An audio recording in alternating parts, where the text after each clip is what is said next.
नमस्कार दर्शक बंधु शुभ संध्या आमे नहीं आसु देश विदेश राज्यर 20टी गुरुत्वपूर्ण खबर खबरटी भल लगे वीडियो को लाइक करने सहित चैनल न सब्सक्राइब करी आपण जिलार ना लिखिदेवे जहाँफल प्रत्येक दिन आपण जिलार खबर किसी ना कि अपडेट पाइपर तेज कौन रही आज सन्धार खबर चलता नजर पकाइबा। प्रथम खबर विधानसभा शोक प्रस्ताव आगत मुख्यमंत्री मोहन चरण माझी विरोधी दल नेता नवीन पट्टनायक कहले आरंभ होइछि विधानसभा शीत अधिवेशन प्रथम दिन आगत होइछि शोक प्रस्ताव मुख्यमंत्री मोहन चरण माझी आज विधानसभा आरंभ हेबा परे शोक प्रस्ताव आगत करथिले आ दिवंगत विधानसभा सदस्य मानक प्रति शोक व्यक्त करथिले जहाको विरोधी दल नेता नवीन पट्टनायक कांग्रेस दल नेता रामचंद्र काडाम एवं सीपीआईएम विधायक लक्ष्मण मुंडा समर्थन जणाइथिले शोक प्रस्ताव में मुख्यमंत्री पूर्वतन सदस्य स्वर्गत हेमेंद्र प्रसाद महापात्र पूर्वतन सदस्य कृष्णचंद्र मल्लिक ओडिशार पुलिस प्रवर्तन कनेस्टेबल स्वर्गत सरोज कुमार को प्रधान उद्देश्य शोक प्रस्ताव करथिले। परवर्ती खबर ओडिशा विधानसभा एक विरल दृश्य देखा मिली प्राय 15 वर्ष पर ओडिशार एबे राष्ट्रपति द्रौपदी मुर्मू ओडिशा विधानसभा देखा मिली सप्तदश विधानसभा पंचम अधिवेशन तथा शीतकालीन अधिवेशन 2025 प्रथम दिन में विधायक अधिकारी निमंत्रित अतिथि माने तत्कालीन रायरंगपुर विधायक तथा भारतर राष्ट्रपति द्रौपदी मुर्मू भाषण निज सामने शुणा पाई श्रीमती द्रौपदी मुर्मू विधायक मानक गुरुत्वपूर्ण मार्गदर्शन देइचंती से तांकर अंतर्दृष्टि विशेषज्ञता आईन प्रणता सहित बांटी अभिभाषण विधानसभा लोकों समस्या प्रभावशाली प्रतिनिधित्व गुरुत्व केन्द्रित करुच्ची महामहिमंकर ए संबोधन ओडिशा विधानसभा एक इतिहास लिपिबद्ध रहिला देशर अन्य 9टी विधानसभा द्रौपदी मुर्मू संबोधित करिबार अभिज्ञता रखिचंती। परवर्ती खबर मोटर व्हीकल आईन राज्य पुलिस को मिलता क्षमता को स्थगित रखिले सरकार मोटर व्हीकल आईन राज्य सरकार को मिलता क्षमता वर्तमान स्थगित अच्छी डिसेम्बर 1 रु ओडिशा लागू होगापी जाउची पुलिस क्षमता प्रदान स्थगित रही बस धर्मघट निवृत्त रहिबो राज्य घरोई बस मालिक संघ मोटर व्हीकल आईन विभिन्न दफारे पुलिस गाड़ी जांच करबा गाड़ी ऊपर जरिमाना लगाई पारिबो बोली विभिन्न गणमाध्यम खबर प्रकाश पाइथिला जाकि विशेष भाव यही समस्त क्षमता केवल परिवहन विभाग बा आरटीओ निकट सीमित रही क्षमता ओडिशा पुलिस हस्तांतर करा जाउथिबारु एहाकु विरोध करिथिला राज्य घरोई बस मालिक संघ और अन्य गाड़ी मालिक संघ पुलिस गाड़ी चेकिंग जरिमाना क्षमता लागू हेले आसंता 1 तारिख रे बस धर्मघट करियो बोली राज्य घरोई मालिक संघ धमक देथिले तेबे राज्य में चलुवा 14,000 घरोई बस आंदोलन में सामिल है बोली घोषणा करथिला संघ पुलिस एमवी क्षमता न पाइबा एवं राज्य घरोई मालिक संघ दाबी करथिले एने राज्य सरकार को दाबी पत्र बस मालिक संघ प्रदान करिबारु 2 थर सरकार सहित आलोचना करथिला संघ राज्य सरकार एने विचार विमर्श करिए बोली वर्तमान स्थिति रे देखिबाकू मिलिछि आसंता 1 रे घोषणा होइतिबा धर्मघट मध्ये डाकरा प्रत्याहृत होइछि बोली राज्य घरोई मालिक संघ संपादन देवेंद्र कुमार साहू सूचना देइचंती।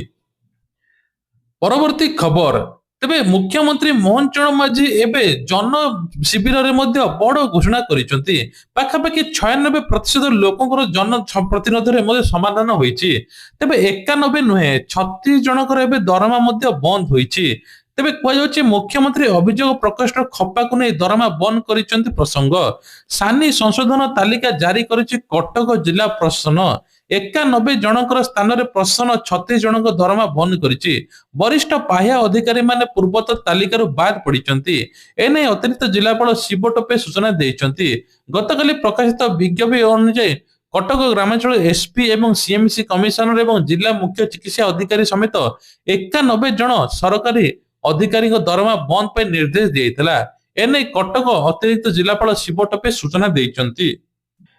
परवर्ती खबर डाटा लीक करुची क्यूआर कोड स्कैन आजिकल डिजिटल दुनिया रे समस्त किछि इजी रे पेमेंट करूचंती ऑनलाइन शॉपिंग टू आरंभ करी ऑटो ड्राइवर टू देव पर्यंत आजिकल डिजिटल पेमेंट समस्त करूचंती एक मोबाइल थिले ही आपण पाखरे टंका अछि आपण भाबी दियंती तबे प्रयुक्ति विद्या जेते उपकारी सेते मध्ये समस्या आणुची एक क्यूआर कोड रे मध्ये आपणकर टंका ठू आरंभ करी सब किछि कटि जिवो तबे साइबर ठकी माने विभिन्न दुकान मानकर एभली क्यूआर कोड लगाउचंती क्यूआर कोड डिटेक्ट करने ପାଇଁ ଏକ କ୍ୟାମେରା ଏକ ଆପ୍ ଆବଶ୍ୟକ। ତେବେ ଏହି ୟୁପିସି ବାରକୋଡ ଅପେକ୍ଷା ଅଧିକ ସୂଚନା ସଂରକ୍ଷଣ କରିପାରିବ। କ୍ୟୁଆର କୋଡ ସାହାଯ୍ୟରେ ଠକେଇ ସାଇବର ଅପରାଧୀ ମାନେ ଆପଣଙ୍କୁ ନକଲି ୱେବସାଇଟ ସୋସିଆଲ ମିଡିଆ ପ୍ଲାଟଫର୍ମ ମାଧ୍ୟମରେ କ୍ୟୁଆର କୋଡ ପଠାନ୍ତି। ତେବେ ଯେତେବେଳେ ଆପଣ ସୋସିଆଲ ମିଡିଆରେ ବା ଆପଣଙ୍କ ଫୋନରେ ଯଦି କ୍ୟୁଆର କୋଡ ଆସିଥିବ କେବେ ବି ଆପଣ ମାନେ କ୍ୟୁଆର କୋଡ କୁ ସ୍କାନ କରିବେ ନାହିଁ, ନୁହେଁ ତ ଆପଣ ମାନେ ମଧ୍ୟ ଫସିଯିବେ।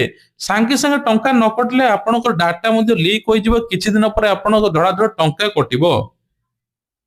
ପରବର୍ତ୍ତୀ ଖବର, ତେବେ ରାଜ୍ୟରେ ଆଉ ବର୍ଷା ନାହିଁ, ବିଶେଷ କରି କୁହାଯାଉଛି ଆସୁଛି ଡିଟୁଆ ଓଡିଶାରେ ନାହିଁ ପ୍ରଭାବ। ଯାହାର ତାମିଲନାଡୁରୁ ଚେନ୍ନାଇ ସ୍ଥଳଭାଗ ଛୁଇଁଥିବା ଭାରତୀୟ ପାଣିପାଗ ବିଭାଗ ଆକଳନ କରିଛି। ଏହି ବାତ୍ୟାର ପ୍ରଭାବ ଓଡିଶା ଉପରେ ଟୋଟାଲ ପକେଇବ ନାହିଁ। ଆଜି ପୂର୍ବାହ୍ନ 11ଟାରେ ସମୟ ଅବପାତରେ ଘନୀଭୂତ ହେଇ ବାତ୍ୟା ରୂପ ନେଇଛି। ଶ୍ରୀଲଙ୍କାର ଉପକୂଳରେ ସମାନ୍ତରାଳ ଭାବ ଉତ୍ତର ପଶ୍ଚିମ ଦିଗକୁ ଗତି କରୁଛି। ପାଣିପାଗ ବିଭାଗର ପୂର୍ବାନୁମାନ ଅନୁସାରେ ତାମିଲନାଡୁ ଉପକୂଳ ଛୁଇଁବାର ସମ୍ଭାବନା ରହିଛି। ସ୍ଥଳଭାଗ ଛୁଇଁବା ପରେ ଦିଗ ପରିବର୍ତ୍ତନ ସମ୍ଭାବନା ରହିଛି। ତେବେ ଏହି ସମୟରେ ତାମିଲନାଡୁ ଦକ୍ଷିଣ ଆନ୍ଧ୍ର ଉପକୂଳରେ ମଧ୍ୟ ପ୍ରବଳରୁ ଅତି ପ୍ରବଳ ବର୍ଷା ହେଉଛି। ପରବର୍ତ୍ତୀ ଖବର, ବଦଳି ଗଲେ 6 ଜଣ ବରିଷ୍ଠ ଓଏଏସ୍ ଅଧିକାରୀ। ବୁଧବାର ଦିନ ସରକାର ବଡ ଘୋଷଣା କରିଛନ୍ତି। ତେବେ ବିଶେଷ କରି ସ୍ୱାସ୍ଥ୍ୟ ବିଭାଗର ସ୍ୱତନ୍ତ୍ର ସଚିବ, ପଞ୍ଚାୟତ ରାଜ ଏବଂ ଅନ୍ୟ ସବୁ 6 ଜଣ ବଦଳି ଯାଇଛନ୍ତି। ସେହିପରି ଅନୁସୂଚିତ ଜାତି ଜନଜାତି ବିଭାଗର ଅତିରିକ୍ତ ସଚିବକୁ ମଧ୍ୟ ବଦଳି କରାଯାଇଛି। ପରବର୍ତ୍ତୀ ଖବର, ମୁଖ୍ୟମନ୍ତ୍ରୀଙ୍କର ବଡ ଘୋଷଣା, ଏବେ ସମସ୍ତଙ୍କ ଦରମା ବନ୍ଦ କରିଛନ୍ତି। କାମର ଅବହେଳା କଲେ ସମସ୍ତଙ୍କ ଦରମା ବନ୍ଦ ହେବ। 91 ନୁହେଁ 36 ଜଣଙ୍କର ଦରମା ବନ୍ଦ। ତା ସହିତ ଆଉ ଗୋଟେ ମଧ୍ୟ ବଡ ଘୋଷଣା କରିଛନ୍ତି। ମହିଳାମାନଙ୍କୁ ଏବେ 10,000 ଟଙ୍କା ପର୍ଯ୍ୟନ୍ତ ମିଳିବ। ତା ସହିତ ମଧ୍ୟ କୁହାଯାଇଛି, ମୁଖ୍ୟମନ୍ତ୍ରୀ କହିଛନ୍ତି ଏସଏଚଜି ମହିଳାକୁ 10 ଲକ୍ଷ ଟଙ୍କା ଋଣ ମିଳିବ। ଏପଟେ ସରକାରଙ୍କର ଯେକୌଣସି ଯୋଜନା ଆସୁଛି, ଯେମିତିକି ବିଶ୍ୱକର୍ମା ଯୋଜନା, ଯେକୌଣସି ସିଲେଇ ଶିଖିବାଠୁ ଆରମ୍ଭ କରି ଯେକୌଣସି ଆତ୍ମନିର୍ଭରଶୀଳ ହେଲେ ତାଙ୍କୁ ମଧ୍ୟ ଷ୍ଟାଇପେଣ୍ଡ ଆକାରରେ ଟଙ୍କା ମଧ୍ୟ ମିଳିବ। ପରବର୍ତ୍ତୀ ଖବର, ଚାଷୀଙ୍କ ଟେନସନ ଏବେ ଖତମ। ଚାଷୀ ମାନଙ୍କ ପାଇଁ ବଡ ଉପହାର ଆଣୁଛନ୍ତି। ଏଣେକୁ ଚାଷୀକୁ ମିଳିବ ନିଜ ହକ୍, ଆଉ ରହିବନି ବଳକା ଧାନ କିଣା ବିକା ଟେନସନ। ଚାଷୀଙ୍କ ଆର୍ଥିକ ସ୍ଥିତି ସୁଦୃଢ କରିବା ପାଇଁ ଅଧିକ 8 ଲକ୍ଷ ଧାନ କିଣିବେ ଏଫସିଆଇ। କେନ୍ଦ୍ରମନ୍ତ୍ରୀ ଧର୍ମେନ୍ଦ୍ର ପ୍ରଧାନଙ୍କ ପ୍ରୟାସ କ୍ରମେ ଏବେ ଅଧିକ ଧାନ କିଣିବା ପାଇଁ ନିଷ୍ପତ୍ତି ନେଇଛନ୍ତି କେନ୍ଦ୍ର ସରକାର। ରାଜ୍ୟରୁ ମୋଟ 58 ଲକ୍ଷ ମେଟ୍ରିକ ଟନ ଧାନ କିଣିବେ କେନ୍ଦ୍ର ସରକାର। ଖରିଫ ଫସଲ ପାଇଁ ଧାନ କିଣାକୁ ଲକ୍ଷ୍ୟ 40 ଲକ୍ଷ ମେଟ୍ରିକ ଟନରୁ ବୃଦ୍ଧି କରି 47 ଲକ୍ଷ ମେଟ୍ରିକ ଟନ ବୃଦ୍ଧି କରାଯାଇଛି। ସେହିପରି ରବି ଫସଲ ପାଇଁ ଏହି ଲକ୍ଷ୍ୟକୁ 10 ଲକ୍ଷ ମେଟ୍ରିକ ଟନରୁ ବୃଦ୍ଧି କରି 11 ଲକ୍ଷ ମେଟ୍ରିକ ଟନ ରଖାଯାଇଛି। ପରବର୍ତ୍ତୀ ଖବର, ଆଧାର କାର୍ଡକୁ ନେଇକି ବଡ ଅପଡେଟ। ଆଧାର କାର୍ଡ ଦେଶର ବ୍ୟବହାର ହେଉଥିବା ସବୁଠୁ ଗୁରୁତ୍ୱପୂର୍ଣ୍ଣ ଦସ୍ତାବିଜ। ତେବେ 90% ଲୋକଙ୍କ ପାଖରେ ଆଧାର କାର୍ଡ ରହିଛି। ଆଧାର କାର୍ଡକୁ ୟୁନିଫାଇଡ୍ ବଡ ପଦକ୍ଷେପ ନେଇଛି। ଦେଶବ୍ୟାପୀ 2 କୋଟିରୁ ଅଧିକ ମୃତ ଲୋକଙ୍କ ଆଧାର କାର୍ଡ ନିଷ୍କ୍ରିୟ କରିଛି ୟୁଆଇଡି। ତା ସହିତ 10 ବର୍ଷ ଯଦି ଆପଣଙ୍କ ଆଧାର କାର୍ଡ ହେଇଛି ତୁରନ୍ତ ଅପଡେଟ କରାଇ ନିଅନ୍ତୁ, ନହେଲେ ଆପଣ ସରକାରୀ କ୍ଷେତ୍ରରେ ମଧ୍ୟ ୟୁଜ କରିପାରିବେ ନାହିଁ। ପରବର୍ତ୍ତୀ ଖବର, ନାକେଦମ କଲାଣି ଦିଲ୍ଲୀ ପ୍ରଦୂଷଣ। ଆଖିରୁ ଲୁହ ବାହାରୁଛି, ମାସ୍କ ପିନ୍ଧି ଲୋକେ ବୁଲୁଛନ୍ତି। ଛୋଟ ପିଲା ଘରୁ ବାହାରୁ ନାହାନ୍ତି। 50% ଅଫିସ ବନ୍ଦ ରହିବ। ବାକି କିଛି ଅନଲାଇନ କରିବେ, କିଛି ଜରୁରୀକାଳୀନ କରିବେ ବୋଲି କୁହାଯାଉଛି। ଦିଲ୍ଲୀ ପ୍ରଦୂଷଣ ସୃଷ୍ଟିକାରୀ ଯାନବାହନକୁ ବନ୍ଦ କରି ଇଭି ଚଳାଚଳକୁ ଗୁରୁତ୍ୱ ଦେଉଛି ପିଏମଓ। ଦିଲ୍ଲୀ ଏନସିଆର ବାୟୁ ପ୍ରଦୂଷଣକୁ ନିୟନ୍ତ୍ରଣ ଦିଗରେ କଡା ପଦକ୍ଷେପ ଗ୍ରହଣ କରିବା ପାଇଁ ପ୍ରଧାନମନ୍ତ୍ରୀ କାର୍ଯ୍ୟାଳୟ ପକ୍ଷରୁ ବିଭିନ୍ନ ବିଭାଗକୁ ନିର୍ଦ୍ଦେଶ ମଧ୍ୟ ଦିଆଯାଇଛି। ପରବର୍ତ୍ତୀ ଖବର, ଥମୁନି ହ୍ୟୁମାନଙ୍କ ମୃତ୍ୟୁ ବିବାଦ। ଅର୍ପିତା ଚୌଧୁରୀଙ୍କ ନିରବତାକୁ ନେଇ ଉଠିଲା ପ୍ରଶ୍ନ। ହ୍ୟୁମାନଙ୍କ 2 ମ୍ୟାନେଜର ଅର୍ପିତା ଚୌଧୁରୀଙ୍କୁ ନେଇ ବଡ ରହସ୍ୟ ହୋଇଛି। ତା ସହିତ ଆଇସିୟୁରେ ଶେଷ ଦର୍ଶନ ବେଳେ ଅର୍ପିତା କଣ ପାଇଁ ମାସ୍କ ପିନ୍ଧି ଯାଇଥିଲେ ଉଠିଛି ପ୍ରଶ୍ନ।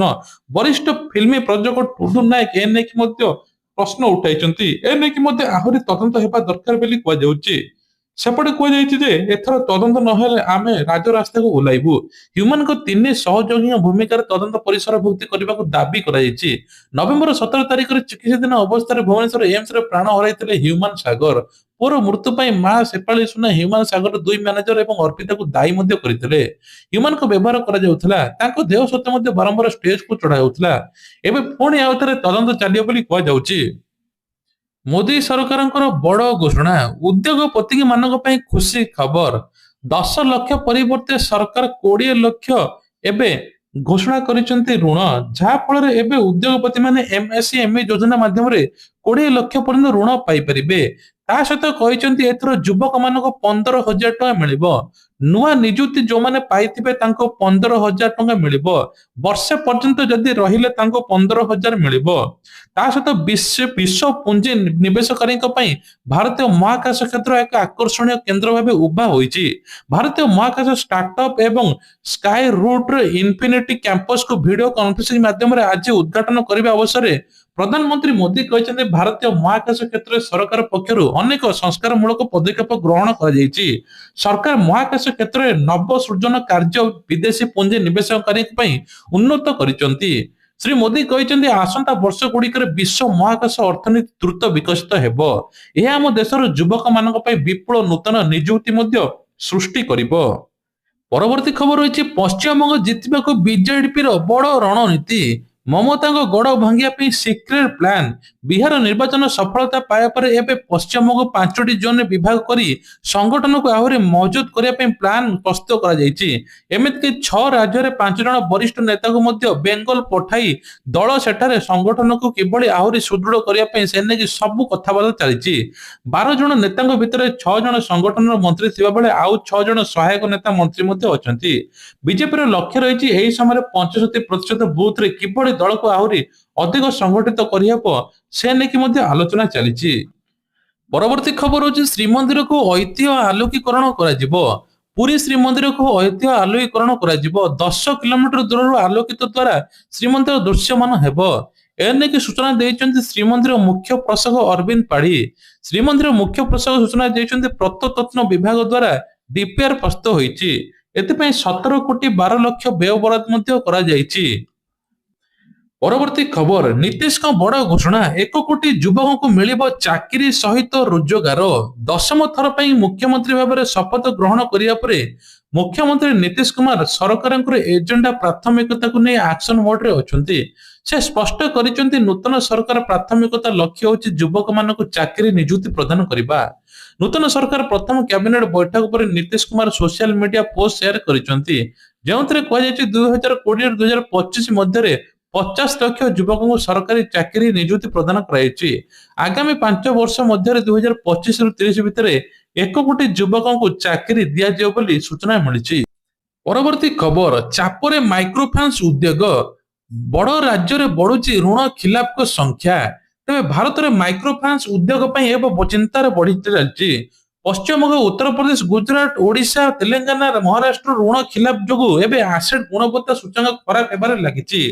ଅକ୍ଟୋବର ତଥ୍ୟ ଅନୁଯାୟୀ ମାଇକ୍ରୋ ଫାଇନାନ୍ସ ଋଣର ସାମଗ୍ରିକ ଏବେ ପୋର୍ଟଫୋଲିଓ ଆକ୍ଟ ରିସ୍କ 24% ରହିଛି। ବିଶେଷ କରି ବ୍ୟାଙ୍କ ଗୁଡିକ ପାଇଁ ମାତ୍ରାରେ 28% ସାଥ ରହିଛି। ଏମବିଏନପିଏସ୍ ପାଇଁ ସ୍ମଲ ଫାଇନାନ୍ସ ବ୍ୟାଙ୍କ ତୁଳନାରେ ଅଧିକ ଚାପ ହେଉଛି ଯାହାଫଳରେ ଋଣ ଖିଲାପଙ୍କ ସଂଖ୍ୟା ମଧ୍ୟ ବଢୁଛି। ଉଭୟ ଋଣଦାତାଙ୍କ ସତର୍କତା ଋଣ ପରିଶୋଧ ଆଚରଣ ଦୁର୍ବଳ ହେବା ଯୋଗୁଁ ମାଇକ୍ରୋଫାଇନାନ୍ସ ପୋର୍ଟଫୋଲିଓ ବାର୍ଷିକ ଆଧାରରେ 16% ମାର୍ଚ୍ଚ 2025 ଠାରୁ 10% ହ୍ରାସ ପାଇଛି। ତେବେ ଇଏ ଥିଲା ଆଜିର ଦେଶ ବିଦେଶ ରାଜ୍ୟର କିଛିଟା ଖବର। ଯଦି ଆପଣଙ୍କୁ ଭଲ ଲାଗିଥାଏ ନିଶ୍ଚିତ ଲାଇକ୍ କରିବେ। ଆଗାମୀ ସନ୍ଧ୍ୟାର ଖବର ଦେଖିବା ପାଇଁ ହେଲେ ସେତେ ପର୍ଯ୍ୟନ୍ତ ୱେଟ୍ କରିବେ। ଜୟ ଜଗନ୍ନାଥ।